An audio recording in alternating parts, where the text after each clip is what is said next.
In 2019, while on the H3 podcast hosted by Ethan Klein, Trisha told Ethan that all of her relationships were abusive, stating her ex-boyfriends got violent with her and were bad people. It must be for a reason. Huh?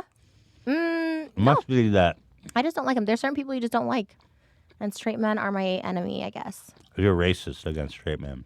I don't know if that's racist. That's maybe... Have you had bad experiences though? Yeah, I think so. And I hate all of them. Like, I hate every single straight man that's been in my life. So maybe there is some background to that.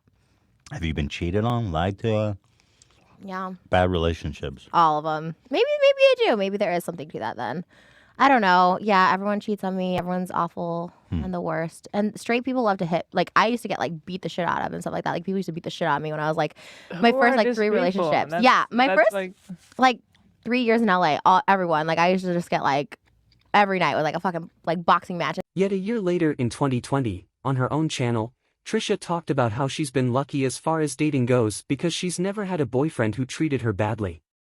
She even cites her sister's relationships with ex-boyfriends as horror stories, not even able to imagine what those were like.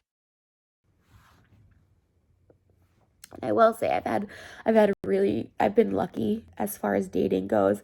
I've heard horror stories. My sister has had horror stories of guys being awful to her, like really awful. So the guys I've been with have all been very nice and very wonderful to me. And I will say, just to redeem it so people don't think I just think Jason's this awful, evil person, like, he was the best boyfriend to me. He never cheated on me. He let me go through his phone whenever I wanted. Like, towards the end, I didn't even go through it because he was so loyal to a fault. Whenever we went on a tour when we were together, and so many girls would DM me and say, "Oh my God, he just talked about you." Like, if they were posing, they'd be like, "Jason was so respectful," and said, "Trisha, I don't want to do that." Like, Trisha would get mad, like all this stuff. Like, he was so loyal and like respectful. I don't know. She even goes as far as to say all her boyfriends were nice people. Had this been the other way around and the second clip was from 2019 and the first was from 2021, could probably argue it away as her hiding trauma that she later came out with, but that's not the order this happened in. Why would she claim to have been abused by all of these men in 2019 and then a year later admit that nobody ever hurt her? Again, horrified by her sister's stories of boyfriends because Trisha's own were so good. This appears to be another example of her lying about people in her life in order to victimize herself in the eyes of others.